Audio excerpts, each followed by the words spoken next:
Muy buenas tardes, alumnos. Primero, para saludarlos y disculparme por los 13 minutos de retraso. Lastimosamente prendí mi computadora y estaba reiniciando todos los programas y eso me ha detenido un poco en el inicio de la clase. Bueno, primero saludarlos a todos, a cada uno de ustedes. Darle la bienvenida, bueno, de mi parte, porque a muchos de ustedes, sobre todo los que son de otros hospitales que no son del Rebagliati, que es donde yo trabajo. eh, Tengo el gusto de poder comunicarme con ustedes por primera vez. Como les comenté, yo soy el doctor Mirko Villavicencio Carranza, soy médico nefrólogo del Hospital Rebagliati, vengo enseñando en la Universidad Ricardo Palma desde el año 2013. Así que hoy día vamos a dar por iniciado lo que es la clase de hoy, ¿no? Vamos a proyectar.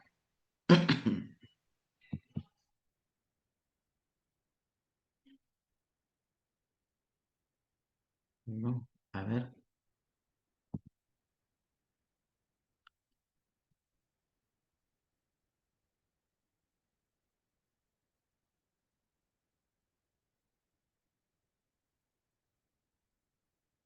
ya, ok. Entonces, el día de hoy vamos a dar inicio a la clase de glomerulopatías secundarias,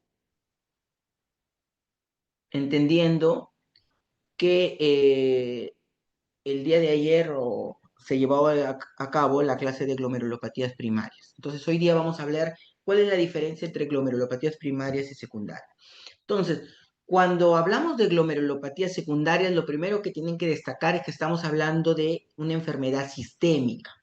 Es decir, que a diferencia de las glomerulopatías primarias, donde involucran solo al riñón, en una glomerulopatía secundaria se involucra a diferentes órganos o a varios órganos, entre ellos el riñón. Entonces estamos hablando de una enfermedad multiorgánica, sistémica. Ya, eso es primero.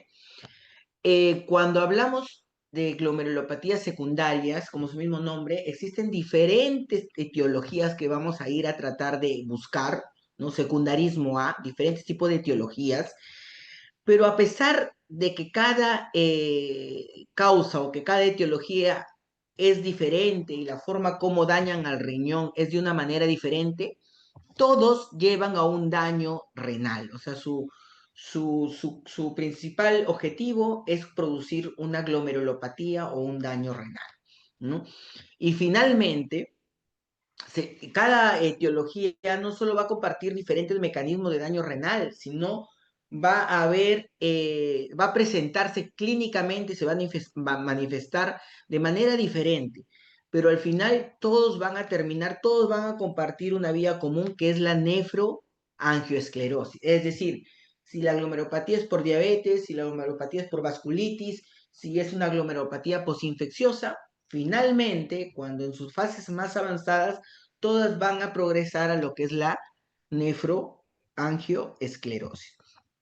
Entonces, esto ya lo deben haber comentado mucho el día de ayer. Obviamente, si estamos hablando de una glomerulopatía, estamos hablando que la enfermedad está localizada en el glomérulo, ¿no? Que ustedes saben que el glomérulo es la parte principal de la nefrona, que también se considera la principal unidad, tanto estructural y funcional del riñón. Y eso es porque en este glomérulo es donde se va a desarrollar una de las funciones más importantes de lo que es la fisiología renal, que no es otra cosa que los procesos de ultrafiltración, ¿no? Van a llevarse a cabo en esta estructura, que como ustedes bien saben, está formada por un ovillo de una red de capilares sobre los que se superpone un tejido epitelial diferenciado que se conoce como podocitos, ¿no? Y todos en conjunto forman lo que es la famosa membrana de ultrafiltración, que es dentro de las principales estructuras que tienen que ustedes al menos conocer, sin la necesidad que sean nefrólogos y tienen que recordar. La membrana de ultrafiltración, a su vez, está formado por tres capas. Una capa interna, que es el vaso sanguíneo, una capa externa, que son los podocitos, ¿no? Este epitelio diferenciado, y cada una con su membrana basal que se han funcionado forman la membrana intermedia o la capa intermedia llamada membrana basal. Esto es importante porque cada capa va a tener unas características especiales en el proceso de filtración, ¿no? Por ejemplo, el endotelio es famoso por tener sus poros y le permiten filtrar según el tamaño de la molécula. Mientras que la membrana basal, su característica principal va a ser que está formado por colágeno tipo 4 y por unos glucosaminoglicanos de paransulfato que van a producir una selectividad de carga negativa, es decir, van a repeler las moléculas que también son negativas y le va a dar una selectividad de carga. Finalmente, el podocito, que va a formar unos pies llamados pedicelos, que entre sus pedicelos hay una proteína especial que se llama nefrina, que actúa como un diafragma y que va a impedir el paso de las moléculas también de acuerdo al tamaño.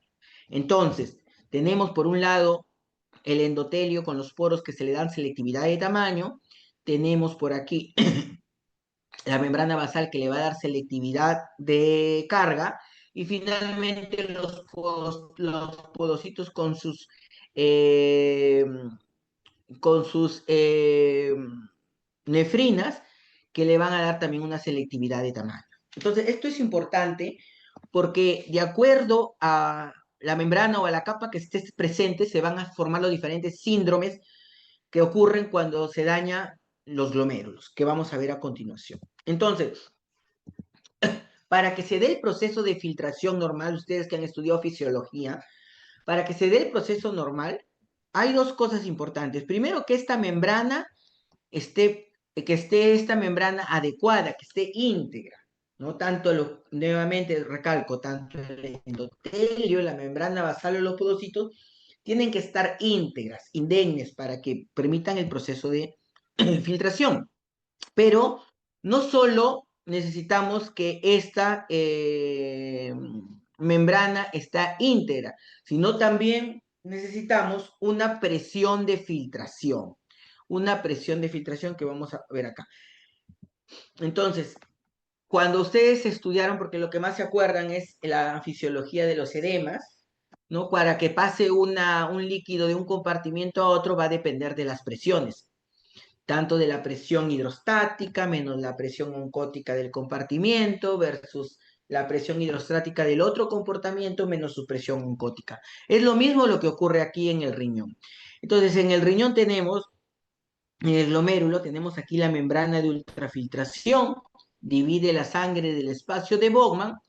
Entonces, el proceso de filtración va a depender de lo íntegro que esté esta membrana y de las presiones a favor del compartimiento sanguíneo, ¿no?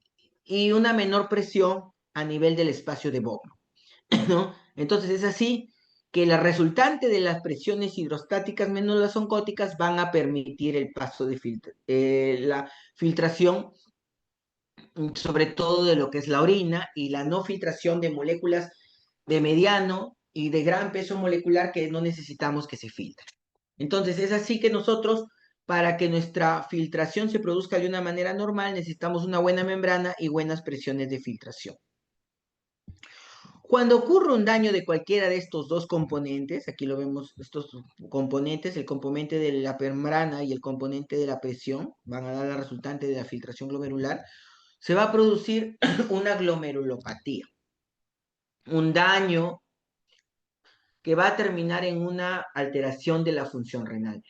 Y las glomerulopatías se van a presentar de diferente forma, ya sea con una simple eliminación de los hematíes, ¿no? Los hematíes comienzan a pasar por los poros, membrana basal, podocitos pasan al espacio de Bowman, túbulo colector, orina, puede pasar solo proteínas o puede pasar una cantidad de proteínas superior que se conoce como síndrome nefrítico, o cuando es una proteinuria severa se puede presentar como síndrome nefrótico. Entonces, también hay determinadas glomerulopatías que se presentan como un mix, tanto de síndrome nefrítico como síndrome nefrótico, que lo vamos a ver en el siguiente. Cuando hablamos de síndrome nefrítico, estamos hablando que el principal daño se encuentra en la capa más interna, el endotelio, ¿no? En la capa más interna, en el endotelio con sus poros.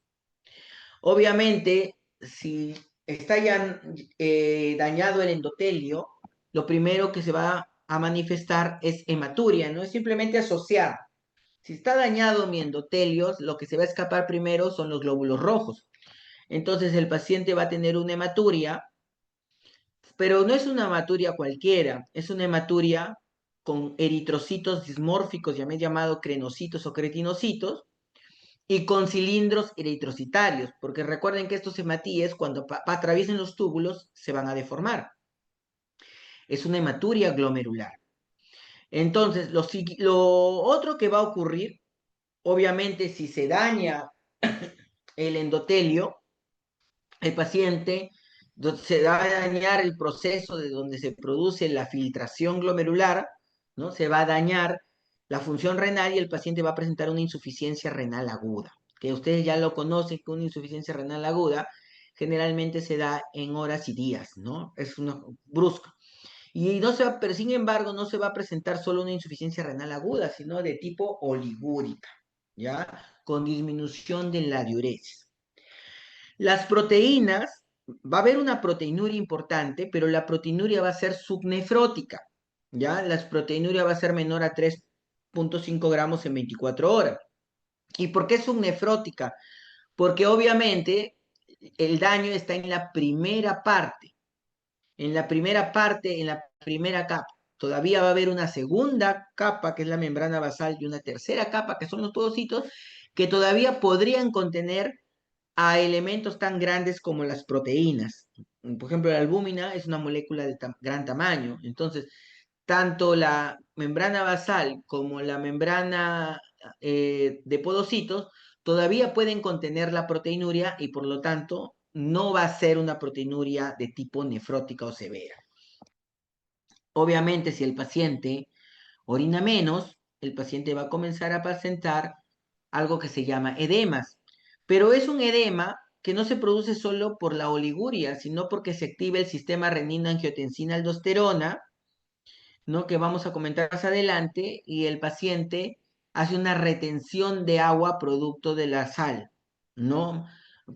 Producto de una reabsorción de sodio. Por lo tanto, el edema del síndrome nefrítico va a ser un edema de congestión. Sodio jala agua, un edema congestivo, un edema duro, un edema, a muchos lo consideran casi tipo inflamatorio, ¿no? Para diferenciarlo del nefrótico, que es un edema blanco que le llaman. Es un edema duro, congestivo.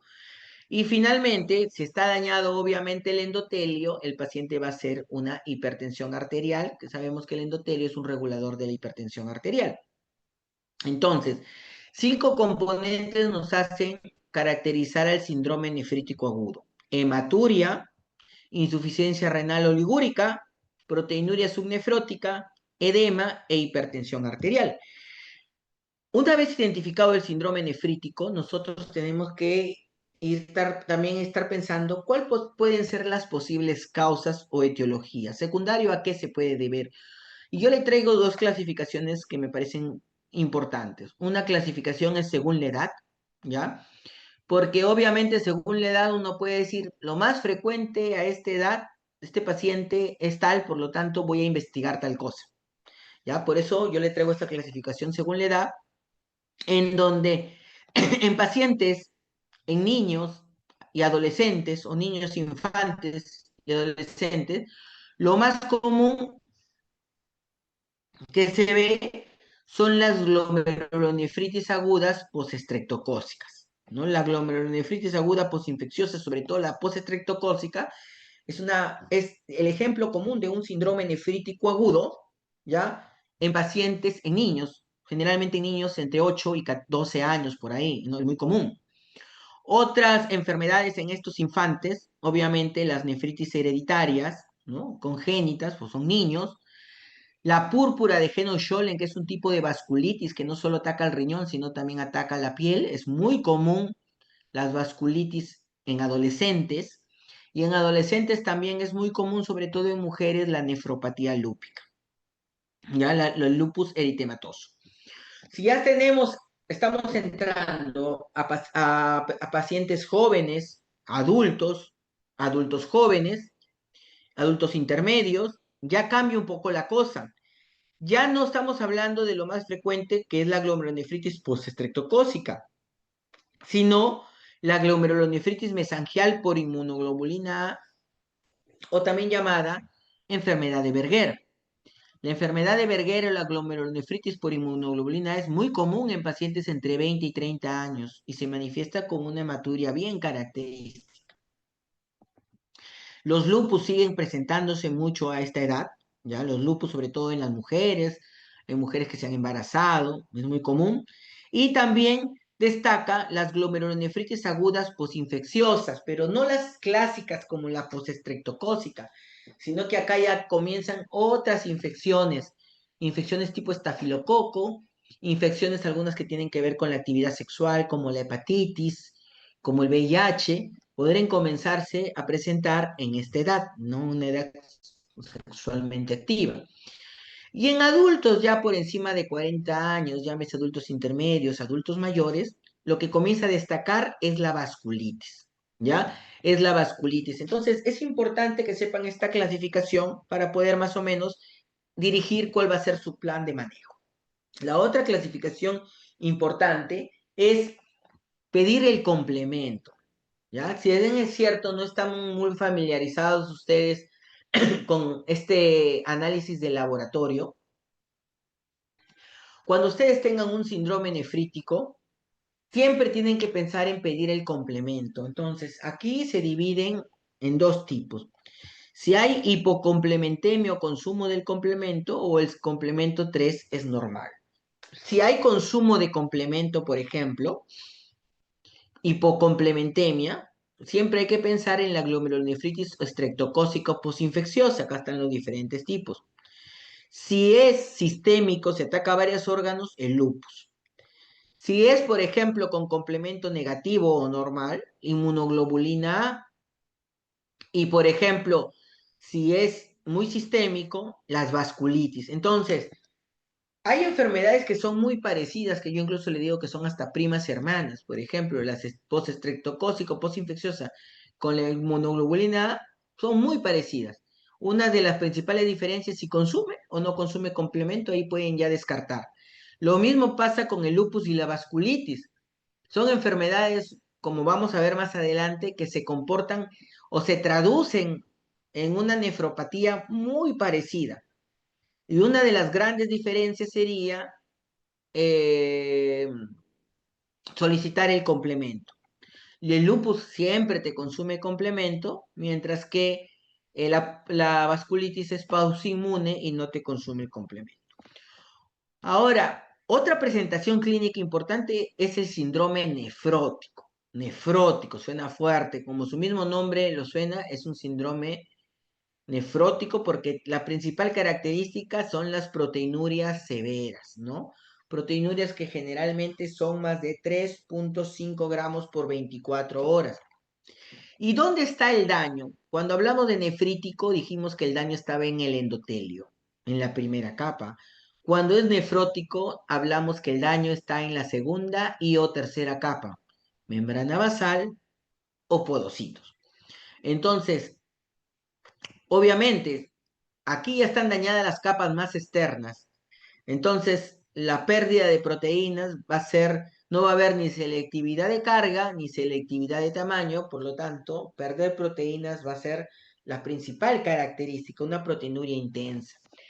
Esta proteinuria tan intensa hace que las proteínas de la sangre se terminen eliminando por la orina y el paciente hace una hipoalbuminemia. Ustedes ya han rotado 2, 3 días y va por ahí, deben haber visto un paciente con proteinuria e hipoalbuminemia severa, ¿no? Hoy día o ayer, por ejemplo, vimos con sus compañeros un paciente que llegó a perder hasta 35 gramos de proteinuria en 24 horas y una albúmina de 1,7. Entonces, la hipoalbuminemia es algo característico.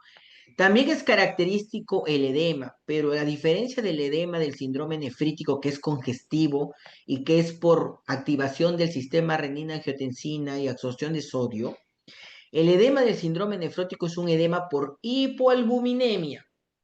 Menos albúmina, por las leyes de Starling, disminuye la presión oncótica y se comienza a llenar el líquido en el espacio intersticial, en el espacio subcutáneo. Y muchas veces también el paciente no solo hace un edema generalizado, sino también hace una nasarca, con pérdida de líquido en tercer espacio, llámese derrame pericárdico, derrame pleural o ascitis. Es característico también dentro de esta pentada la hiperlipidemia, ¿no? Se menciona de que los lípidos, generalmente en la sangre, viajan a través de proteínas transportadoras, ¿no? A las famosas LDL, BLD, bajan a través de proteínas transportadoras. Cuando hay una proteinuria, se pierden también estas proteínas transportadoras por la orina y hay una dificultad para metabolizar los lípidos. Por lo tanto, el paciente hace hipercolesterolemia, pero sobre todo hipertrigliceridemia. ¿No? Los pacientes llegan a tener 500, 600, 700, 800 miligramos de triglicéridos. ¿Ya? Una hipertrigliceridemia marcada. Finalmente, el quinto componente se llama hipercoagulabilidad. Quiere decir el paciente tiene tendencia a los coágulos, a la formación de coágulos, lo que nosotros le llamamos protrombótico, protrombótico. Y también es por pérdida de una proteína dentro del factor de coagulación que se llama antitrombina. Esta antitrombina se caracteriza, como su mismo nombre lo dice, antitrombos, de lisar los trombos, lisar los coágulos. Pero como se está perdiendo por la orina, entonces la sangre se vuelve muy susceptible a coagularse. Mientras más hipoalbuminemia, mayor hipercoagulabilidad. Cuando tenemos albúminas, por ejemplo, menores de 2, tenemos de todas maneras que anticoagular al paciente porque tenemos riesgo que nos haga un tromboembolismo pulmonar o un tromboembolismo cerebral. ¿Ya? Entonces, más tarde les invito a que en una misma pantalla pongan esta diapositiva del síndrome nefrítico y del síndrome nefrótico para que comparen cuál es la capa que se injuria y cuáles son los síntomas que se presentan. Ahora, ¿cuáles son las características o la etiología del síndrome nefrótico? La etiología del síndrome nefrótico resulta muy variada. De todas las patologías, creo que de cualquier órgano que se afecte, la del síndrome nefrótico es una de las que tiene muchas etiologías, o sea, tiene diferentes etiologías, una variedad. Miren todas las que les traigo aquí. Pueden haber desde enfermedades sistémicas tipo de tejido conectivo, como el lupus, las vasculitis, la artritis reumatoide, ¿no? Puede haber enfermedades sistémicas, eh, puede haber enfermedades metabólicas, perdón, como la diabetes mellitus, enfermedades endocrinológicas como el hipotiroidismo, enfermedades congénitas como el síndrome de Alport, como la enfermedad de Fabry, ¿no? Enfermedades inflamatorias crónicas o enfermedades de las células plasmáticas anormales que pueden llevar a amiloidosis, enfermedades infecciosas, o sea, también se pueden deber a infecciones. Las más comunes tenemos las virales, hepatitis B, hepatitis C, citomegalovirus, VIH, sífilis, tuberculosis, producen síndrome nefrótico. También las bacterianas pueden producir como las endocarditis que he mencionado, parásitos, enfermedades parasitarias tipo paludismo, tipo toxoplasma, también pueden producir síndrome nefrótico.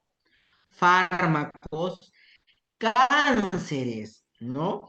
Los cánceres podemos encontrar a partir de un síndrome nefrótico, encontrar un cáncer, imagínense. O sea, no podría predecir que no tiene nada que ver, ¿no?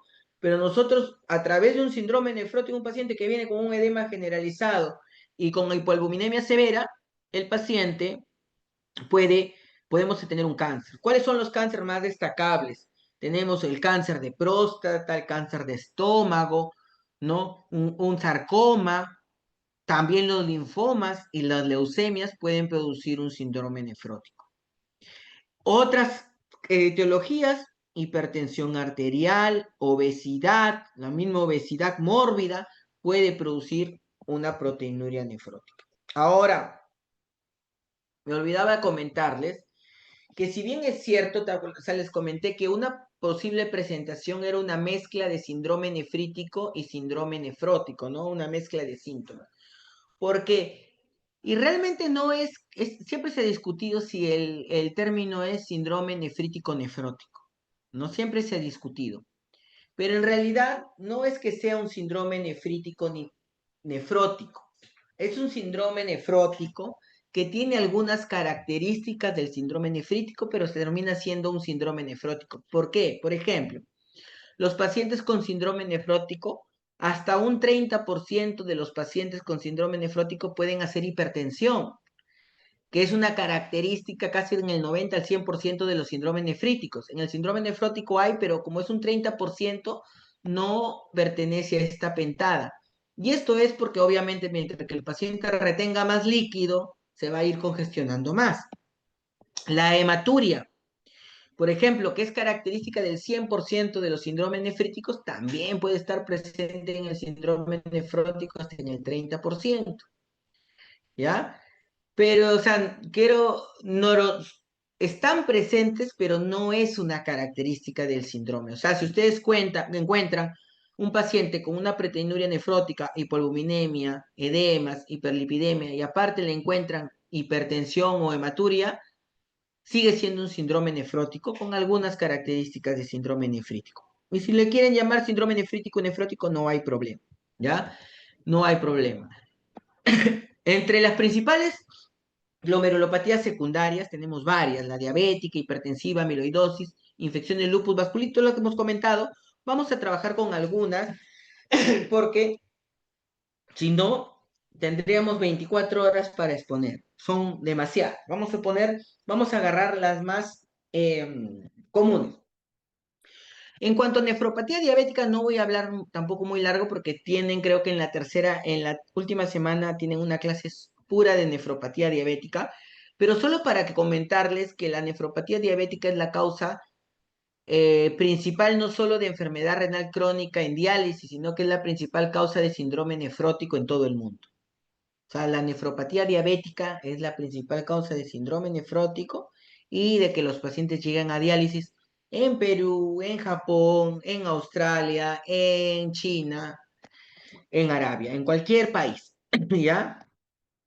Cuando hablamos de nefropatía diabética, su mismo nombre lo dice, es un paciente diabético que se le encontró una proteína superior a 300 miligramos en 24 horas.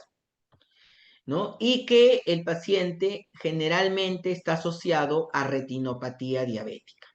Entonces, un paciente diabético con una proteinuria más de 300 miligramos en 24 horas, con retinopatía diabética, en su mayor parte de los casos es considerado una nefropatía diabética.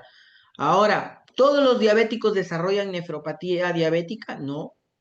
Solo el 30% de los pacientes diabéticos tipo 1 desarrollan nefropatía diabética. Generalmente es una nefropatía en los diabéticos tipo 1 que tiene que tener un periodo de evolución. No es que la diabetes te va a producir ahorita nefropatía diabética. El periodo de evolución, como lo vamos a ver, es de 15 a 20 años. Y de todos los pacientes diabéticos tipo 2, ya mira, de todos los pacientes diabéticos tipo 2, solo el 5 al 10% de los pacientes tipo 2 van a desarrollar enfermedad renal crónica, van a sufrir de nefropatía diabética.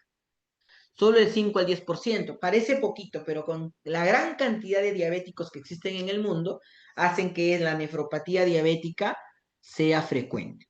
Es decir, a pesar de que solo el 10% de los pacientes diabéticos sufrirán de nefropatía diabética, el hecho de ser tantos a nivel mundial hace de que sea una enfermedad muy frecuente, siendo la más frecuente causa de síndrome nefrótico en todo el mundo. La nefropatía diabética es importante porque es un riesgo de mortalidad tan alto que aumenta de 1,5 a 4 veces el riesgo de mortalidad y de llegar a diálisis. Entonces, un paciente diabético que pierde proteínas es un paciente que tiene no solo progresión hacia la diálisis, sino alto riesgo de mortalidad, que muchas veces el paciente va a fallecer antes de llegar a diálisis. Entonces, recuerden que de los diabéticos, solo un porcentaje de 10 a 20% de acuerdo al tipo 1, tipo 2, van a desarrollar nefropatía diabética, que es la principal causa de enfermedad renal crónica en todo el mundo y la principal causa de insuficiencia renal en pacientes en diálisis. Es un factor de riesgo de mortalidad, es decir, hay muchos pacientes que se mueren por este problema antes de llegar a la diálisis. Entonces, cuando hablamos de nefropatía diabética, es importante esto que menciono aquí, de los factores que hacen que se presente en los diabéticos la nefropatía. ¿En qué pacientes diabéticos hay alto riesgo de que sufran del riñón? Sobre todo en los diabéticos que requieren que tienen altos valores de hemoglobina glicosilada, es decir, diabéticos mal controlados. Un diabético que no está bien controlado en cualquier momento presenta proteinuria. Un paciente diabético que aparte es hipertenso, probable que presente proteinuria. Un paciente diabético que también tiene perfil lipídico alto, también es probable que presente proteinuria. Un paciente diabético que fuma, ni hablar, ni hablar. ¿Ya? Entonces, esto que le estoy comentando es qué es lo que predispone. Ahora, cuando un paciente diabético ya tiene nefropatía diabética, hay factores que van a decir también si va a progresar rápido enfermedad renal crónica y a diálisis. El principal factor de progresión, y no me canso yo de mencionarles desde el día 1 a los alumnos, es la proteinuria. Y eso se lo digo porque la mayoría cuando llega a nefrología viene pensando en la creatinina.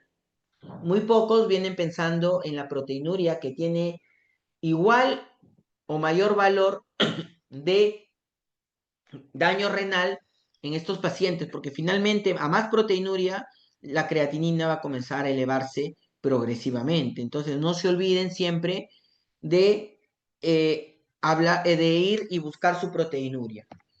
¿Qué otros factores de progresión? Hipertensión mal controlada, hiperglicemia, hipercolesterolemia, tabaquismo son muy parecidos a los otros. ¿Por qué es que se produce la nefropatía diabética? Básicamente por esto. La hiperglicemia es un factor que hace que se estimule la producción de angiotensina 2. Ustedes saben que la angiotensina 2 es un factor potente vasoconstrictor. Pero no solo es un vasoconstrictor, sino es un potente factor, es una molécula profibrótica, ¿no? Y proesclerosante. Es decir, la angiotensina 2 estimula el factor de crecimiento de fibroblastos, con lo cual fibroblastos conduce o conlleva a la fibrosis, conlleva a la hipertrofia, a la esclerosis, al engrosamiento arterial y a la fibrosis tubulointersticial y por lo tanto a insuficiencia renal. Entonces, el paciente que es diabético, que tiene hiperglicemia, por un lado, ¿no? Al tener la angiotensina alta, va a haber un daño glomerular, va a haber una hiperfiltración glomerular que va a producir proteinuria. Por otro daño va a haber una hipertrofia de la membrana basal, una hipertrofia de los podocitos, se va a dañar la membrana, se va a dañar la capa 2 y la capa intermedia y la capa externa de la membrana de ultrafiltración, va a permitir que haya proteinuria y la proteinuria al momento de caer hacia los túbulos renales comienza a destruir los túbulos renales, hace un llamado de diferentes, una llamado a la cascada inflamatoria y el paciente finalmente termina en glomerulosclerosis o injuria tubulointersticial. Cuando vamos al microscopio, ¿qué es lo que encontramos generalmente en un paciente diabético? Lo primero, que los pacientes diabéticos se caracterizan por tener glomérulos grandes, ¿ya?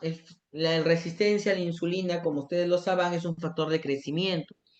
Por lo tanto, vamos a encontrarnos con glomérulos grandes y vamos a encontrarnos con un engrosamiento de la membrana basal, que hemos dicho que se hipertrofia por el factor de crecimiento de fibroblastos, y en los casos y se van a apreciar unos nódulos esclerosantes, unos nódulos, como nódulos. En el caso de los diabéticos tipo 1, estos nódulos adquieren una peculiaridad muy común, muy típica, que denominan Kimmerer-Wilson, pero solo se da en los diabéticos tipo 1, ¿ya?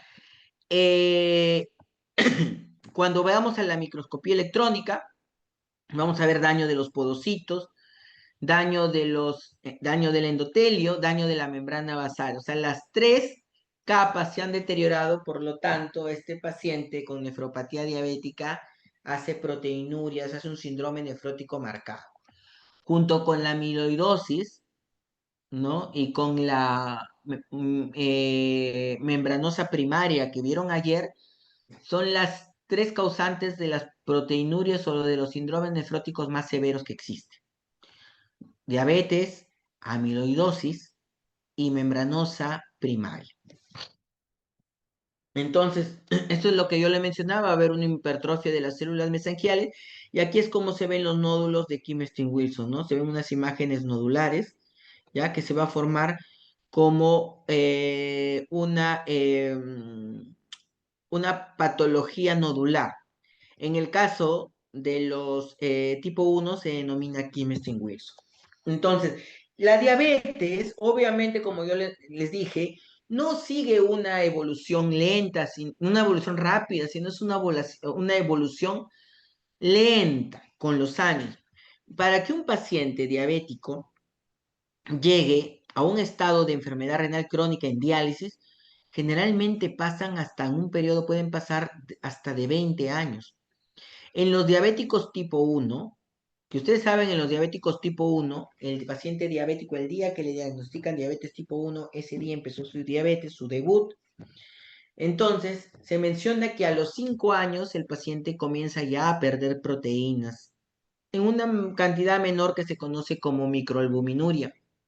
5 años más, es decir, 10 años del inicio de la diabetes, el paciente ya hace una proteinuria clínica o una proteinuria mayor a 300 miligramos en 24 horas, ¿ya? 5 años más o 15 años más de la diabetes, el paciente ya presenta una enfermedad renal crónica y a los 20 años pasados ya el paciente llega a diálisis. Ese es el comportamiento natural en los diabéticos tipo 1. Pero en la diabético tipo 2 existe algo que nos juega en contra, porque cuando tú diagnosticas a un diabético tipo 2, el día que tú la diagnosticas no significa que la diabetes haya empezado. La diabetes puede haber estado su clínico muchísimos años antes y nadie pidió una glucosa y nunca nos enteramos. Entonces, en los diabéticos tipo 2 es difícil decir, hoy día es el 1, vamos a esperar 5 años, porque no sabemos cuándo empezó. Pero más o menos podemos tener una asociación, ¿no? En conclusión, una diabetes para que produzca un daño renal tiene que pasar al menos generalmente más de 5 años. Inicialmente con proteinuria, microalbuminuria, macroalbuminuria y enfermedad renal crónica. Cuando tienen menos de 5 años y ya el paciente tiene algún problema renal, hay que dudarle un poco, hay que buscar otras causas, aparte de la diabetes, no vaya a ser que algo se nos escape, ya por ahí. Entonces, es importante también porque la microalbuminuria, ¿no? Uno dice, ah, proteinuria, pero microalbuminuria suena algo muy, muy leve. La microalbuminuria ya se considera un factor de riesgo de muerte. ¿Ven cómo va aumentando el riesgo de muerte conforme progresa la enfermedad renal crónica en el paciente diabético? Ahora, ¿qué es lo que se debe hacer? ¿Cómo yo voy a buscar mi nefropatía diabética en los pacientes diabéticos? En todo paciente diabético tipo 1, tenemos que esperar 5 años, que es la evolución natural, para pedirle un estudio de proteinuria o una microalbuminuria. ¿ya? Y después de después de los 5 años, cada año. En los pacientes diabéticos tipo 2, como no sabemos cuándo empezó, desde el momento que tú diagnosticas diabetes, tú le dices al paciente, ya es diabético, le voy a solicitar esta microalbuminuria, le voy a solicitar esta proteína en orina 24 horas, le voy a solicitar esta tasa de albúmina creatinina. Y de ahí, todos los años, ya anual, todos los años, los pacientes diabéticos. Vengo dictando esta clase 2013.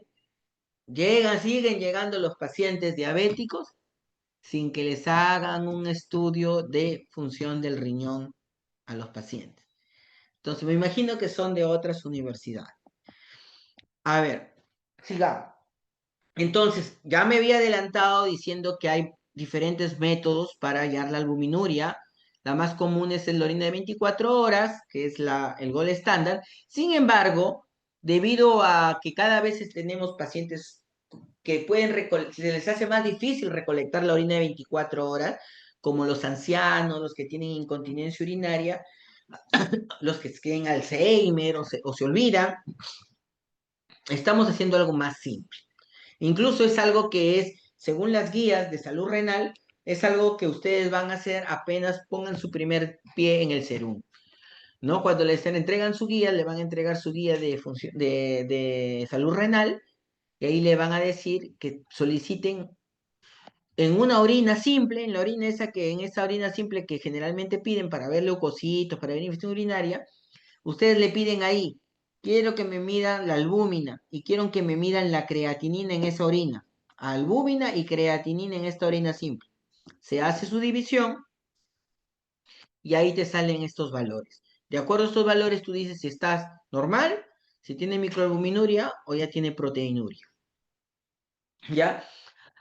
No toda proteinuria es patológica, ¿ya? Hay proteinurias, sobre todo las que son menos de 1 gramo, que pueden haberse alterado por estados fisiológicos. Una infección urinaria te da proteinuria, una vaginosis te da proteinuria, una crisis hipertensiva, una insuficiencia cardíaca, la fiebre te da proteinuria, el ejercicio.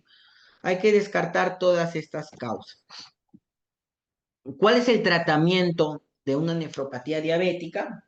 El tratamiento no es complicado.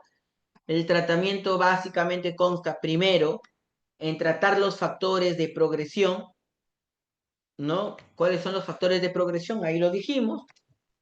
Controlar la glucosa, controlar la presión, controlar la albuminuria, la proteinuria, etcétera, etcétera, etcétera. Entonces, aquí son las recomendaciones. Un paciente con nefropatía diabética tiene que tener una hemoglobina glicosilada menos de 7%. Ojo, el control de nefropatía diabética no se hace con glucosa en ayunas, se hace con hemoglobina glicosilada. Menos de 7% para que no dañe el riñón. La presión arterial también es considerada. Estas presiones más bajas si el paciente tiene proteinuria, mantener el LDL menos de 100, que el paciente deje de fumar. La dieta del paciente debe ser hipoproteica con proteínas bajas, salvo que esté desnutrido, ¿ya? Porque si tú le das más proteínas al paciente, sobre todo proteínas regulares, lo va a terminar ultrafiltrando y mayor proteinuria, ¿no? Etcétera. Ahí está para que lo lean. Es importante el uso de antiproteinúricos. En los años 2000, justo le comentaba a sus compañeros hoy, los principales antiproteinúricos que fueron la vedette de esos años, 2000, fueron los YECA y ARA2, que son medicamentos que ustedes lo conocen como antihipertensivos.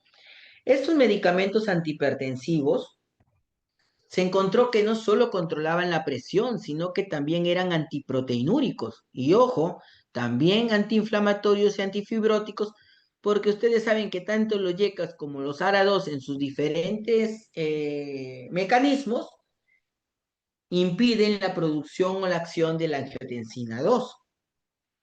Impiden la acción de la angiotensina 2, que es el que produce toda la diabetes, ¿no? Entonces, los YECA o ARA2 se convierten en las drogas de elección en los pacientes con nefropatía diabética. Entonces, todos los pacientes con nefropatía diabética deben recibir tratamiento con YECA o ARA2. sean o no sean hipertensos. No son hipertensos, YECA o ARA2, a una dosis chiquitita, mitad de dosis, un cuarto de dosis de la dosis antihipertensiva, suficiente. Si el paciente es hipertenso, trataré controlarle con los diferentes medicamentos, pero estoy obligado a que mi principal medicamento, uno de mis medicamentos, sea un YECA o un ARA2. Actualmente, bueno, con las guías que salieron en noviembre y que recién fueron publicadas, ya han salido unos nuevos antiproteinúricos, ¿no? La gente los nefrólogos estamos desesperados buscando antiproteinúricos, ¿no? No estamos buscando que nos bajen la creatinina, antiproteinúricos, porque si nos baja la proteinuria, indirectamente nos baja la creatinina. Entonces, actualmente hay unos medicamentos que se llaman los inhibidores de la SLGT2, ya que son unos receptores de glucosa a nivel de los túbulos renales, las famosas glifosinas, dapaglifosina, empaglifosina, se han convertido en los nuevos antiproteinúricos por excelencia. Ojo, asocian a estos YECA o ARA2, no los suplantan, asocian. Entonces, se han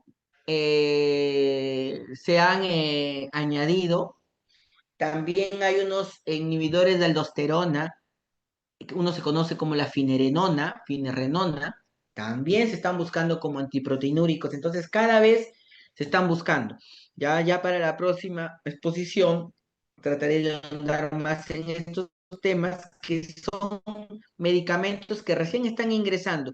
Son tan nuevos que recién hace 15 días, por ejemplo, yo que trabajo en salud, nos han permitido su uso. Se ha comprado ya y lo estamos recetando a los pacientes diabéticos con proteinuria. Eh, Otra de las etiologías que vamos a hablar se llama lo que es la glomerulonefritis aguda posinfecciosa. Ya dijimos, como su mismo nombre lo dice, es secundaria a alguna infección, pero generalmente es secundaria a una infección que ha sucedido, que no está sucediendo en el momento, sino es una infección que se ha presentado 1, 2 o 3 semanas antes de la aparición del síndrome, ¿no? Por eso se llama posinfecciosa, ¿ya? ¿Y a qué se debe generalmente? Se debe a que el agente infeccioso que ha ingresado generalmente ha estimulado el sistema inmunitario, se han formado determinados anticuerpos que han vencido la infección, pero los anticuerpos han quedado ahí circulando por la sangre y tienen una preferencia a depositarse en los glomérulos. Entonces, es una enfermedad causada por un depósito de complejos inmunes, anticuerpo con antígeno. Lo combatieron, se van al glomérulo y lo comienzan a inflamar. El más frecuente de todas las posinfecciosas es el postestreptocócico, también llamado producto del estreptococo beta hemolítico. Entonces, como ya les mencioné, se forma el anticuerpo con el antígeno, van al glomérulo y en el glomérulo activan una cascada inflamatoria importante. Esta cascada inflamatoria va a producir una lesión del glomérulo, ya una lesión del glomérulo. Y esta lesión del glomérulo, ¿no? Se va a manifestar con una proliferación de diferentes células del sistema inmune, ¿no? Acá mencionamos, el complemento activado una serie de acción inflamatoria, una cascada inflamatoria, comienzan a reclutarse una gran cantidad de polimorfonucleares y de linfocitos, ¿no? Y es como este glomérulo se ve lleno de células, ¿no? Lleno de células, lleno de células. Por eso es una glomerulonefritis proliferativa, porque se ha infiltrado de células, en su mayoría polimorfonucleares. ¿Qué va a pasar? Esta proliferación celular generalmente va a ser endocapilar, o sea, va a ser en el endotelio. Es una proliferación que se va a producir en la capa más interna, en el endotelio, y por lo tanto producen un daño endotelial, un daño glomerular. Si es daño endotelial, ¿cómo hemos dicho que se va a manifestar? Como un síndrome nefrítico. Entonces, al dañarse el glomérulo, el paciente hace hematuria y proteinuria. Al dañarse la membrana de ultrafiltración, disminuye la tasa de filtrado glomerular. Ya hemos dicho, para que haya un buen filtrado, necesitamos una buena membrana y una buena presión. Si uno de los componentes está alterado, va a disminuir la tasa de filtrado glomerular. Se va a manifestar como un AQI, una urea creatinina alta, oligúrica, va a disminuir la filtración, y al haber una oliguria, el cuerpo humano va a decir, ¿sabes qué? Tengo que activar mi sistema de renina, angiotensina, aldosterona, porque tengo que retener sodio. El paciente está orinando poco, no tengo que estar, el paciente está orinando poco, tengo que retener sodio. Entonces, al aumentarse o retenerse sodio, aumenta el volumen plasmático y el paciente hace edema e hipertensión arterial. Toda la pentada que hemos hablado del síndrome nefrítico. Entonces, esta postestreptocócica generalmente es de niños, promedio de 8 años, se presenta en la mayor parte de los casos, casi 3/4 partes, como un síndrome nefrítico, en un 20% solo como hematuria, y es más raro que se presente como un síndrome nefrótico, ¿ya? Entonces, la postestreptocócica generalmente en el 95% de los casos se va a presentar con hematuria y no con proteinuria nefrótica. Como les dije, tiene que haber habido una infección anterior. Se considera una faringitis 2 semanas antes, una infección de la piel 3 semanas antes. Es estacionaria porque es más frecuente en invierno, ¿no? Infecciones respiratorias. Entonces, cuando ustedes tengan un paciente con un síndrome nefrítico, pregúntenle si 2 semanas o 3 semanas antes tuvo algún tipo de infección. Y ahí les van a decir, sí, doctor, mi hijo estuvo con tos, mi hijo estaba que le dolían las amígdalas, mi hijo le salieron lesiones alrededor de la boca, tipo, ¿no? Tipo miel. Entonces van por ahí a encontrar su causante. Entonces, nuevamente, exige un periodo de latencia, se manifiesta como hematuria y el 100% y edema en el 90%. Es un edema que ya les dije, localizado, congestivo, raro que haya nasarca, hipertensión arterial casi en el 70% por sobrecarga de volumen, y sus principales complicaciones tienen que ver con la retención hídrica por la activación del sistema renina-angiotensina-aldosterona y la hipertensión arterial que no se controla. Entonces el paciente puede llegar hasta el edema pulmonar o puede llegar hasta convulsionar por la encefalopatía hipertensiva. Entonces, imagínense, se viene un niño de 8 o 9 años que se está ahogando y que está convulsionando, ¿no? Para eso se ve bastante trágico, ¿no? Ahora, sin embargo, como vamos a ver más adelante, si bien es cierto, se presenta de manera trágica, cuando tú le das un buen tratamiento, en el 90% se resuelve rápidamente, o sea, se resuelve en unos días. Y el paciente no hace enfermedad renal crónica, no requiere hacer diálisis, ¿ya? ¿Qué exámenes diagnósticos necesitamos? El complemento. ¿Se acuerdan que yo les comenté en síndrome nefrítico una clasificación con complemento bajo, con complemento normal? La postestreptocócica, complemento bajo, que se normaliza en un plazo de 2 a 3 meses.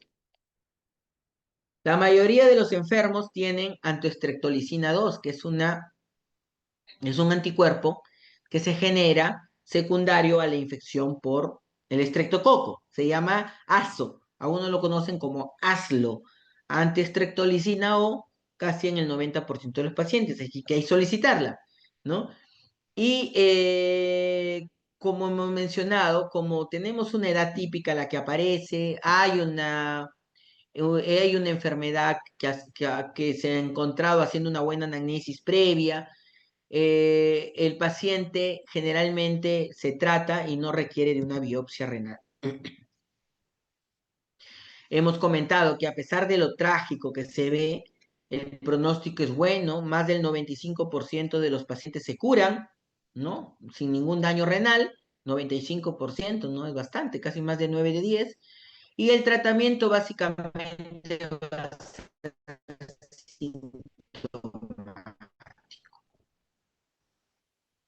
bajo sal para no retener más líquido, poco líquido material para que no haga encefalopatía hipertensiva, básicamente.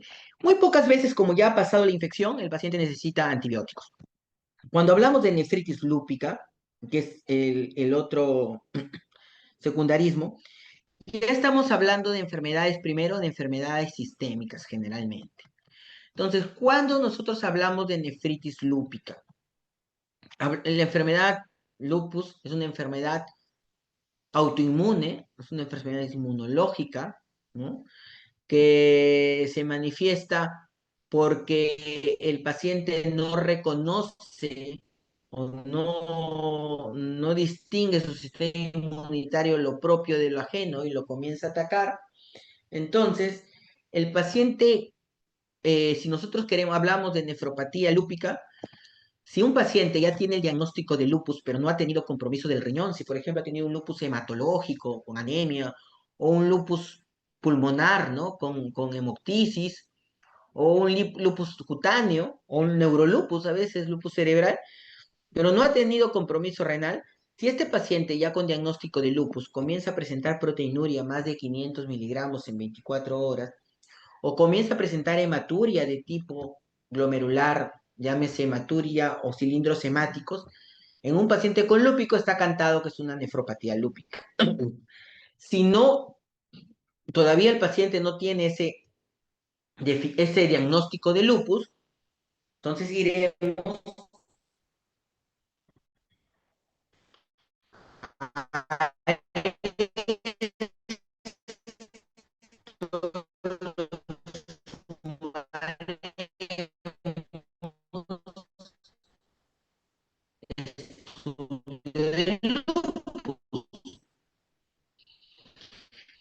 para buscar lupus, el principal marcador se denomina anticuerpos antinucleares, que es el ANA, ¿no? Y para ver signos de actividad pedimos el anti-DNA y el complemento. Entonces, un paciente, como te encontramos un ANA positivo, un anti-DNA positivo, sería calificado como un lupus o que tengamos una biopsia renal compatible. El lupus patogénicamente es una enfermedad que se caracteriza por el depósito de inmunocomplejos circulares. Muy parecido a lo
A ver, eh,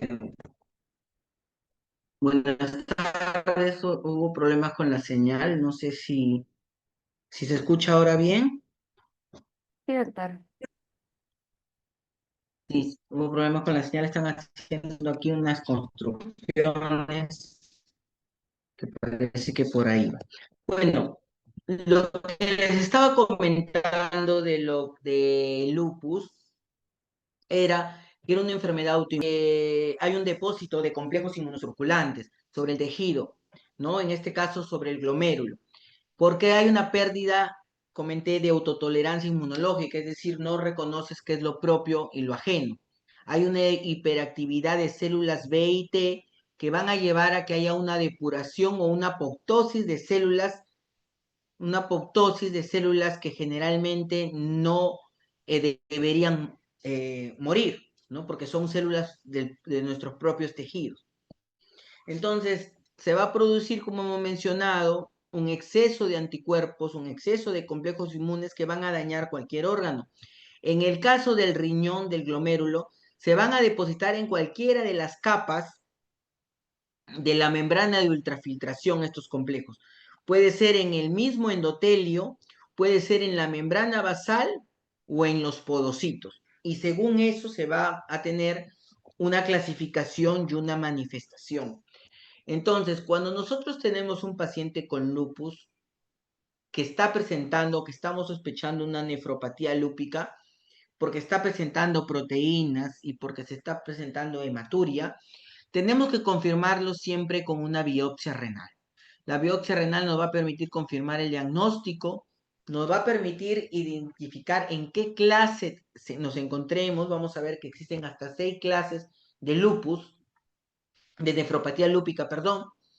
Nos va a permitir establecer el grado de cronicidad o si es un evento agudo o crónico, que va a definir el pronóstico y también nos va a permitir planificar el tratamiento. Entonces, en cuanto a la clasificación de lupus, hemos dicho que hay hasta 6 clases. La 1 es la mínima, la 2 es la mesangial, la 3 es la focal, la 4 es la difusa, la 5 es la membranosa y la 6 es la esclerosada, ¿no? Que ya cuando ya hay esclerosis, que es la vía final de cualquiera de las anteriores mencionadas. Entonces, cada una de estas clases va a tener determinadas características. Cada una de estas clases va a tener determinadas características. La mesangial mínima, como su nombre lo dice, los cambios son generalmente en microscopía electrónica. En la proliferativa mesangial lo que se va a ver es un desarrollo de células mesangiales, una expansión mesangiales de las células, y se va a manifestar como hematuria. Cuando ya hablamos de la nefropatía lúpica focal, ya va a haber un daño, pero siempre menor al 50% de los glomérulos. Cuando hablamos de nefropatía lúpica difusa, que es la forma más frecuente de la nefropatía lúpica y la que peor tiene, la más clínica y la que peor pronóstico tiene, es porque las lesiones se están produciendo en la mayoría de los glomérulos, más del 50% de los glomérulos. Focal, menos del 50%, difusa, más del 50%, nefritis lúpica tipo 4, ¿ya? En la nefropatía lúpica tipo difusa es la que hay la mayor reacción inflamatoria. Se van a encontrar diferentes tipos de lesiones en los pacientes.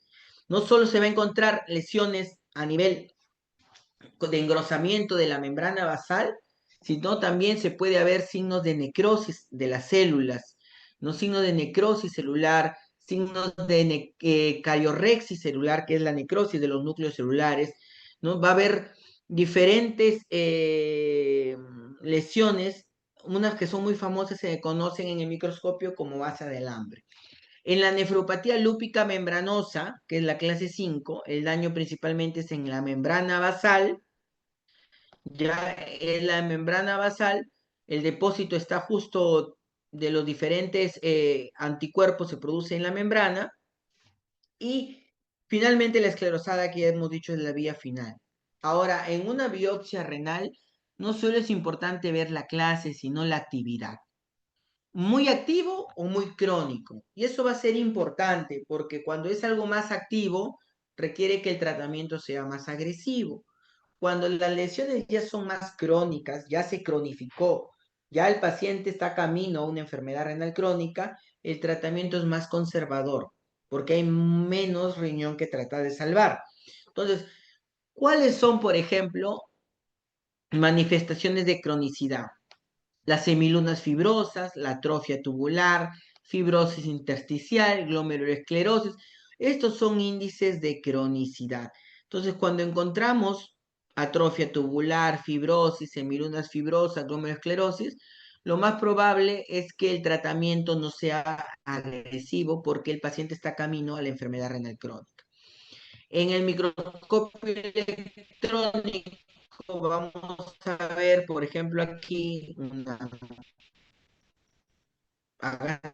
una proliferación celular importante, una fibrosis importante como en anillo, ¿no? Lo que le denominan muchas veces semilunas, y en la inmunofluorescencia, ves depósitos según la coloración que le des, según la sustancia que le des. Entonces, la nefropatía lúpica justo se caracteriza porque en la inmunofluorescencia hace, resulta positiva en diferentes sustancias. En complemento, en C1, complemento 3, en las diferentes inmunoglobulinas, para todo se prende. Por eso es conocida la glomerulonefritis lúpica como, por esta característica de depósito de diferentes inmunocomplejos, se le conoce como la glomerulonefritis tipo full house, casa llena, full house. Todo tipo de glomérulos se va a ver en inmunofluorescencia. Es decir, cuando ustedes tengan un paciente lúpico y le quieran pedir una biopsia renal, no solo pidan microscopía óptica, sino inmunofluorescencia. Entonces, las manifestaciones clínicas va a depender de acuerdo a la clase. Hemos dicho que la clase 5 es la más activa, es la que tiene más clínica y la de peor pronóstico. Miren, la clase 5 se presenta generalmente casi hasta el 90% como un síndrome nefrótico, o sea, el paciente en anasarca, derrame pleural, ascitis. En el 80% los pacientes tienen microhematuria, ¿no? Lo que llamamos síndrome nefrítico nefrótico, lo que les comentaba. Los pacientes hacen hipertensión arterial, la mitad de los pacientes, y la mitad de los pacientes también hacen enfermedad renal crónica. Si lo ven ustedes, lo comparan con los otros, clase 1, 2, hematuria nomás. La clase 3, mire cuántos hacen síndrome nefrótico, menos del 20%, ninguno hace enfermedad renal crónica, ¿no? Y en la clase 5, también la membranosa, porque daña la membrana, también se puede formar como un síndrome nefrótico, pero la que peor pronóstico tiene siempre va a ser la clase 5. Aquí he traído un cuadrito en donde más o menos resume lo que hemos comentado. En la clase 1 y 2, la creatinina nunca se altera y apenas hay microhematuria. En la clase 3, que es focal, menos del 50%, generalmente hay proteína de enfermedad renal. En la clase 4, pero sí en algún momento, mira, puede evolucionar hasta la clase 4.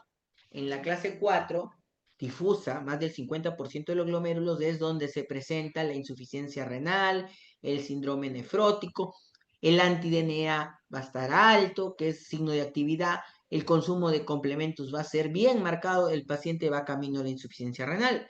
En la membranosa también se puede presentar como un síndrome nefrótico, pero esto es importante, que generalmente la membranosa tiene escasa actividad inmunológica. ¿Qué quiere decir? Que cuando le pedimos un anti-DNA o cuando le pedimos complemento, puede ser que no estén consumidos, no se manifiesten. Por eso llaman y nos hagan dudar si es un lupus, ¿ya? Pero el lupus clase C5 membranosa se puede presentar con escasa actividad inmunológica, es decir, con un anti-DNA normal. Entonces es un cuadro muy importante para que lo revisen. ¿Cómo se maneja el lupus? Obviamente se maneja generalmente con inmunosupresores. La clase 1 y 2 es mínima, generalmente un manejo muy conservador. Ya las clases 3 y 4 sí que requieren, focal y difusa, requieren un manejo inmunológico, inmunosupresor. Existen dos tipos de terapia, la terapia de inducción y la terapia de mantenimiento. La terapia de inducción obviamente es una terapia agresiva, con cantidades altas de, de inmunosupresores en la vena. ¿Para qué? Para tratar de rápidamente disminuir la inflamación. Rápidamente. ¿Ya? Por eso el tratamiento es intenso. Generalmente la terapia de inducción dura 3 meses y luego pasa una terapia de mantenimiento ya para asegurarnos, ya apagamos el incendio, asegurarnos de que el incendio se mantenga apagado. Generalmente dura un periodo de 2 años. Ahora, este dato es importante, que puede ser que durante la terapia inicial, los 3 primeros meses, no hayamos logrado la remisión completa de lupus, por ahí todavía hay proteinuria, por ahí todavía hay hematuria. Eso no significa de que en la fase de mantenimiento se pueda lograr. Entonces, en la fase de mantenimiento e inducción, siempre corticoides con micofenolato, ciclofosfamida, ya antes usaba mucho ciclofosfamida en la vena, el micofenolato salió una muy buena opción. Y en el mantenimiento también corticoide, obviamente a dosis ya más pequeñitas, y puede ser micofenolato o aciatropina. En realidad, en estos tiempos ya no usamos aciatropina y solo utilizamos micofenolato. ¿Cuál es el pronóstico? El pronóstico peor es el grado 4, el difuso, con una sobrevida del 60%. ¿Qué quiere decir? Que casi el 40-50% de los pacientes van a desarrollar una enfermedad renal en un periodo de 5 años. Y mire, ya a los 10 años, muchos de los pacientes van a llegar a diálisis, a enfermedad renal crónica, estadio 5. ¿Ya? Entonces, la nefropatía lúpica tipo 4, que presenta síndrome nefrótico e insuficiencia renal, es la peor pronóstico. Ahora, este cuadrito es importante porque lo que lo mencionaba aquí, acá dice, por ejemplo, estamos viendo la sobrevida de los pacientes y aquellos pacientes que llegaron a responder al menos con cuando nosotros hablamos de una respuesta al tratamiento, hablamos de una respuesta total y una respuesta parcial. Total, obviamente, quiere decir que el paciente no tiene proteinuria, menos de 500 miligramos al día. Parcial quiere decir que hemos logrado al menos reducir a la mitad las proteínas. Entonces, miren aquí, puede ser que no hayamos conseguido la remisión total, solo hayamos conseguido una remisión parcial, pero la sobrevida, este negro continuo, es la sobrevida de los pacientes, la sobrevida de la función del riñón de los pacientes que sí hemos logrado controlar al menos la mitad de la proteinura inicial. Con los que no lograron, miren cómo la sobrevida baja enormemente en un periodo de meses en aquellos pacientes que no hemos podido controlar la proteinuria. ¿Ya? Entonces, conseguir una remisión parcial al menos va a ser importante como respuesta para el lupus. Cuando hablamos de vasculitis, que es la prima hermana del lupus, también estamos hablando de una enfermedad inmunitaria. Pero esta enfermedad inmunitaria, a diferencia del lupus, no se caracteriza por depósito de inmunocomplejos, todo lo contrario, aquí no existe depósito de inmunocomplejos, por lo tanto se conoce como pausoinmune, así se conoce, pausi-inmune, no hay depósito de inmunocomplejos, pero lo que sí hay es una inflamación de los vasos sanguíneos, hay una inflamación de los vasos sanguíneos. La etiología es desconocida en la mayoría de los casos. Vasculitis, inflamación de los vasos sanguíneos. Ahora, las vasculitis pueden ser solo renales o multiorgánicas. Lo más frecuente es que sea renal pulmonar, ¿no? Renal pulmonar, algo que se conoce como síndrome de pulmón-riñón. Entonces, las vasculitis pueden atacar a cualquier arteria, tipo de arteria de lo que tenemos dentro del organismo, pero nosotros nos vamos a ir a la de pequeños vasos o glomérulos, ¿ya? Porque ese es el tema del estudio, de los pequeños vasos o glomérulos. Ahora, estas vasculitis, como hemos dicho, es una vasculitis pausimune y son vasculitis que se caracterizan por la presencia de una eh, una molécula que se denomina ANCA, que es un activador de los neutrófilos. Ya es un activador, un anticuerpo activador de neutrófilos. Entonces, en lugar de haber un depósito de complejos inmunes, lo que se va a activar, se va a producir es esta sustancia que se llama ANCA, que va a activar a los diferentes neutrófilos, los va a reclutar y va a producir una cascada inflamatoria, ¿no? Es lo que vemos aquí. Estos anticuerpos activan a los neutrófilos y los neutrófilos comienzan a activar diferentes células, desde los mismos neutrófilos, monocitos, ¿no? A veces células gigantes, tipo macrófagos, ¿no? Y se van a determinar, se va a hacer una especie que nosotros lo llamamos como una granulomatosis necrotizante, ¿no? Granulomatosis necrotizante. Acá vemos bien, activación de los neutrófilos, ¿no? Y se van a formar los famosos granulomas sangrantes o granulomas necrotizantes por la presencia de estos anticuerpos. Ahora, hemos dicho vasculitis están asociadas a estos anticuerpos, no tienen depósitos inmunes, por lo tanto se llaman posinmunes, y se caracterizan, son de tres clases. Uno se llama polangiitis microscópica, que es la más común, la de Wegener, es la segunda, y finalmente la de Church-Strauss, que es la más rara. Todas producen glomerulonefritis necrotizante. Todas producen esto, glomerulonefritis necrotizante. Vamos a diferenciar cada una. Cuando hablamos de la más común, la palangitis microscópica, o la famosa PAM, lo primero tienen que saber que generalmente puede afectar solo al riñón y presentarse como una glomerulonefritis rápidamente progresiva quiere decir que el riñón comienza a deteriorarse en semanas. Se diferencia de la aguda, que es en horas, días, se diferencia de la crónica, que es en meses. Esta es una glomerulonefritis subaguda, que se va deteriorando en semanas. Ya la creatinina va subiendo, si no lo controlamos. Entonces se puede presentar como una glomerulonefritis rápidamente progresiva o se puede presentar como un síndrome pulmón-riñón. Afectar el riñón y el pulmón. Hay dos picos de edad. La vasculitis PAM se presenta generalmente en mayores de 60 años, que es lo más frecuente, o en pacientes, tiene otro pico entre 20 y 30 años. Entonces, la polangitis microscópica en mayores de 60 años, entre 20 y 30 años. Generalmente se presenta con hematuria más una proteinuria no nefrótica, es decir, su presentación generalmente es más como un síndrome nefrítico que como un síndrome nefrótico, ¿ya? Cuando ataca el pulmón, se produce una hemorragia alveolar que se traduce en hemoptisis. Parece, cuando tú le sacas una placa, parece un edema pulmonar y el paciente presenta hemoptisis. Es un sangrado, una hemorragia alveolar. Se caracteriza porque el ANCA que predomina es el ANCA MPO, que es un ANCA de patrón perinuclear, para diferenciarlo del Wegener, que es de patrón pericitoplasmático. Este es un patrón perinuclear, ya para diferenciarlo del patrón citoplasmático, que es el Wegener. ANCA MPO PAM. La biopsia renal sí es difícil de diferenciar un PAM de una Wegener.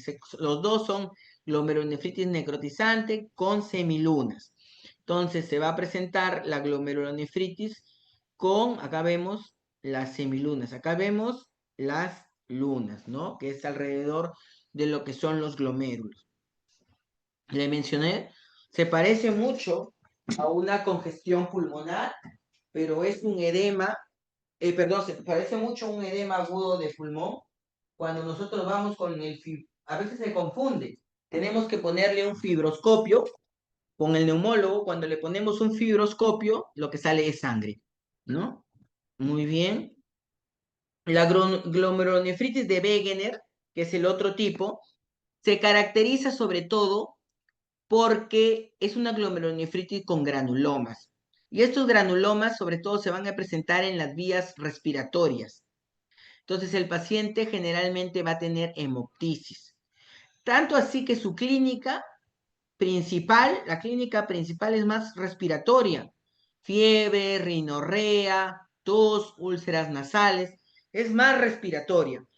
También, obviamente, si se ha afectado el riñón, se va a producir una hematuria y una proteinuria no nefrótica, pero lo que llama la atención es la presencia de sintomatología respiratoria. Entonces, Wegener tiene más respiratorio que renal. El ANCA que predomina es el PR3, que es el patrón citoplasmático, ¿no? Diferencia del otro perinuclear, y la biopsia renal también es una glomerulonefritis inmunonegativa.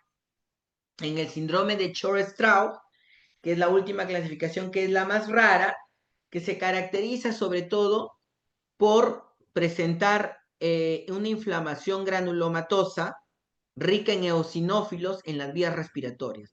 Miren, aquí en este caso, solo un 30% afecta el riñón, ¿no? En un 30% de los casos. La mayoría que afecta es en la parte respiratoria. Está asociada al asma y a la eosinofilia. Entonces, ¿cuál es el tratamiento de la vasculitis? Es muy similar al tratamiento de lupus, sigue dos fases, una fase de inducción de 3 meses y una fase de 2 años. En este caso se utiliza metilprednisolona y pulsos de ciclofosfamida, no se utiliza eh, micofenolato, sino metilprednisolona y pulsos de ciclofosfamida. Cuando hay casos de hemorragia pulmonar, muchas veces hay que hacerle plasmaféresis a los pacientes o el uso de rituximab cuando estamos hablando de casos muy severos. Sin embargo, miren, el 80% de los pacientes muestra remisión. Hay pacientes que a veces hacen una rápidamente progresiva y los pacientes necesitan diálisis. Conforme le vamos poniendo sus pulsos de metilprednisolona y ciclofosfamida, muchos de estos pacientes al mes, 2 meses, van abandonando la diálisis, ¿no? En la fase de mantenimiento también son 2 años, generalmente ahí sí ya pasa a micofenolato. Finalmente, vamos a hablar de la amiloidosis renal. La amiloidosis renal no es otra cosa que la excesiva producción o depósito de una sustancia que se llama amiloide. ¿Y qué es el amiloide? Un amiloide es una proteína fibrilar anormal, ¿ya? Entonces, existe un exceso de producción de esta proteína fibrilar y órganos, especialmente el riñón. En el caso de la amiloidosis renal, puede ser de dos tipos: la amiloidosis primaria o AL o la amiloidosis secundaria o AA. La amiloidosis primaria o AL se denomina AL por las cadenas ligeras tipo lambda. Entonces, si hablamos de cadenas ligeras, estamos hablando de algo hematológico, ¿no? Entonces, está en relación a un problema hematológico, a una discrasia de células plasmáticas, es decir, a una producción de células plasmáticas como en el mieloma. Ustedes todavía no han llevado hematología, pero el mieloma, que es un cáncer óseo, un cáncer de la médula ósea, se caracteriza porque las células regulares son sustituidas por estas células plasmáticas que se encargan de producir este amiloide, y por lo tanto eso se conoce como amiloidosis primaria o amiloidosis AL. También, eso es en AL. En cuanto a la amiloidosis AA, no se debe a un proceso hematológico, se debe a un proceso de inflamación crónica, ya sea por una enfermedad inflamatoria crónica o por una enfermedad infecciosa que no ha sido bien tratada. Así tenemos, en los casos de infecciones que han sido maltratadas, los pacientes con tuberculosis y bronquiectasias, los pacientes con osteomielitis, los pacientes con sinusitis. Y en los casos de enfermedades inflamatorias crónicas, los pacientes con artritis reumatoidea o espondilitis anquilosante. Entonces, este amiloide, como hemos comentado, se deposita y altera la función del riñón. Es la que produce las proteínas más severas de un síndrome nefrótico, más severas incluso que la nefropatía diabética y que la glomerulonefritis membranosa, que yo dije que eran las tres causas de síndrome nefrótico severo. Entonces, la que produce más. Y al producir la mayor proteinuria, eso hace que el pronóstico sea pobre. 70% de los pacientes que tienen amiloidosis, su camino va a ser la diálisis. No hay mucho que hacer. ¿Cómo lo vamos a encontrar? Se va a hacer de dos maneras. Hacemos una biopsia renal o una biopsia que puede ser algo más rápido, hacemos un raspado a nivel yugal, o sea, a nivel de la mucosa oral en las comisuras por dentro, o sacamos un poquito de grasa de la grasita que tenemos alrededor del ombligo, lo mandamos a analizar o hacemos la biopsia del riñón y lo que vamos a encontrar es el depósito de este material amiloide que se va a depositar como nódulos, ¿no? Este depósito amiloide se va a depositar como nódulos en el glomérulo, como si fuese una gelatina, ven aquí, que es un depósito que a la luz va a producir el típico color rojo Congo positivo. Va a ser positivo el color rojo y a la luz va a cambiar a un color verde tipo manzana, ¿no? El color rojo Congo positivo y a la luz polarizada como color verde manzana. Entonces, esto, ya sea que lo encontremos en las células de la mucosa yugal, en las células, perdón, en el tejido celular subcutáneo, en el tejido o en el riñón, nos van a dar el diagnóstico de una amiloidosis, que como hemos dicho, si es por un mieloma, se tratará el mieloma y se esperará cómo responde el mieloma, y si es una enfermedad inflamatoria crónica o una enfermedad infecciosa, también haremos el tratamiento, pero el pronóstico en cualquiera de los casos es totalmente pobre, el 70% va a diálisis. Entonces, esta ha sido la clase del día de hoy. Es una clase bastante larga, ¿no? Y eso que hemos tratado 5 o 6 de los 20, 30 causas de enfermedad, de causas de glomerulopatías. Entonces, espero realmente que se den el tiempo para revisar la exposición de hoy. Yo quiero que quede claro algunos puntos, que por favor puedan estudiar sobre todo los componentes de la membrana de ultrafiltración, porque conociendo los componentes de la membrana de ultrafiltración se pueden hacer una idea de cómo se va a presentar el síndrome.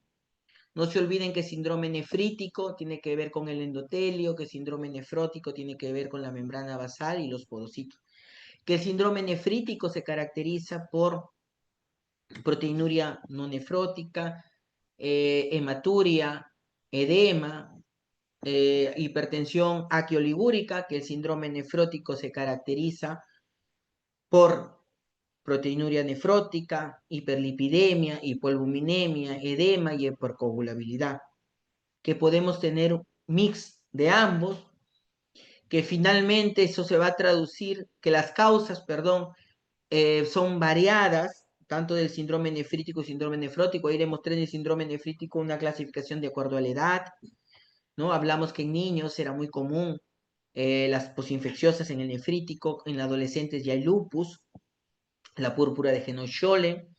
Ya adultos un poquito más jóvenes empiezan las vasculitis y los lupus. Ya más avanzándonos la edad, ya que adultos mayores, las vasculitis. También hablamos de la clasificación de la glomerulonefritis, perdón, del síndrome nefrítico por el complemento, ¿no? Consume complemento, hipocomplementemia, posinfecciosa, no consume inmunoglobulina A, Berger, consume complemento, lupus, no consume vasculitis. Hablamos del síndrome nefrótico, dijimos una enorme cantidad, un protocolo grande de enfermedades que hay que investigar.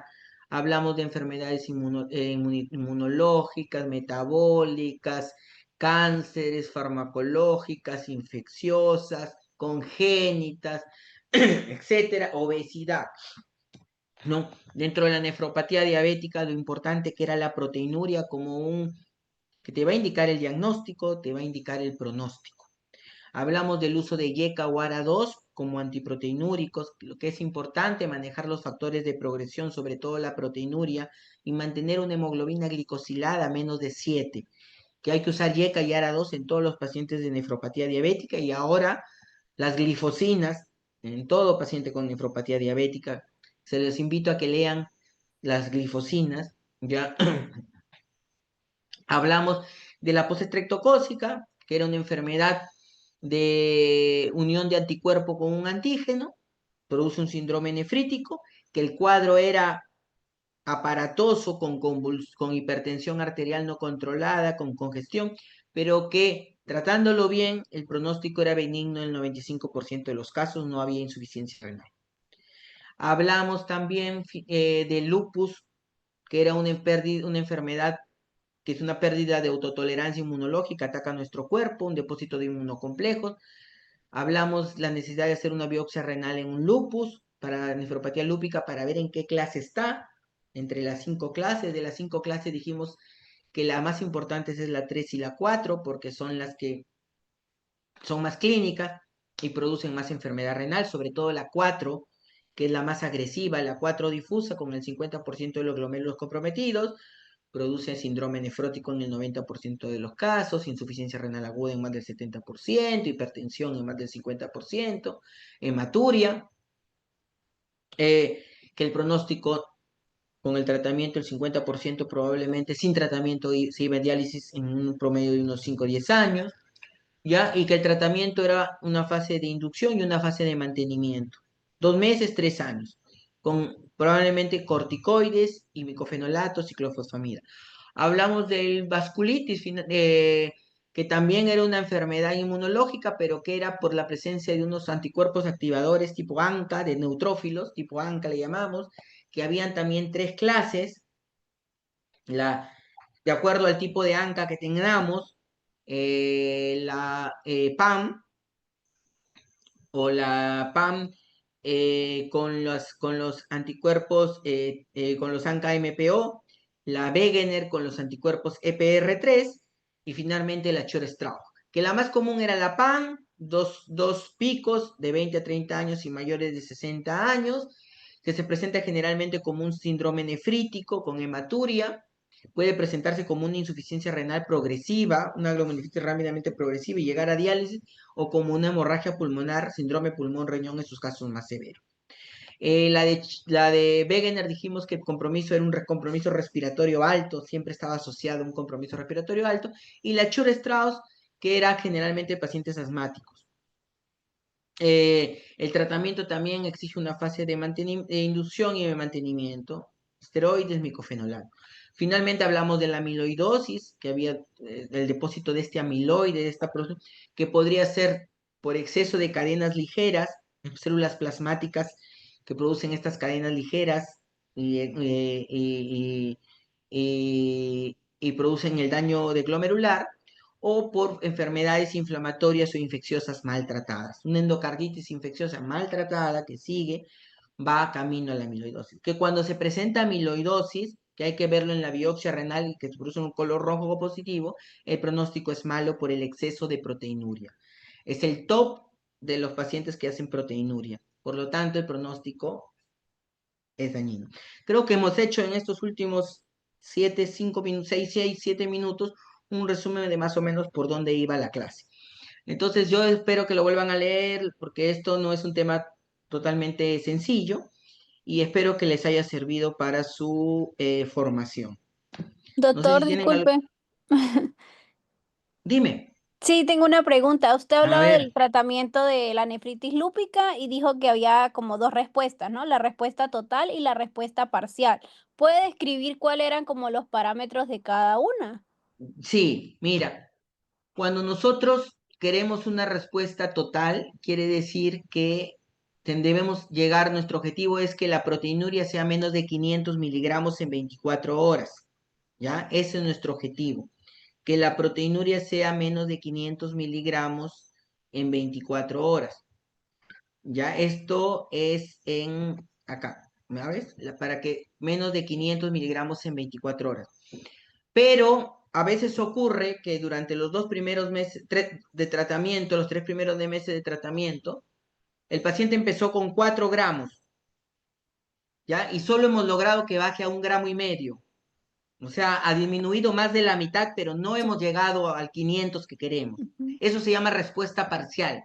Cuando has podido conseguir a los 3 meses la mitad de la proteinuria con la que empezaste. Si empezaste con 8 gramos, 4 gramos, digamos, no menos de 4 gramos.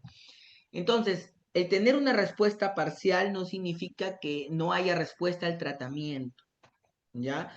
Todavía va a faltar de ahí, de los 3 meses, un periodo de 2 años que nos podemos dar todo el tiempo para que el paciente logre tener la respuesta total. Ahora, si no conseguimos el 50%, o sea, una respuesta parcial, una disminución de la mitad de las proteínas, ahí sí tenemos que reevaluar nuestro tratamiento. Tal vez no estamos yendo bien si con ciclofosfamida vamos con micofenolato, o si empezamos con micofenolato, mejor vamos con ciclofosfamida, o tal vez necesitamos algún medicamento más fuerte como rituximab.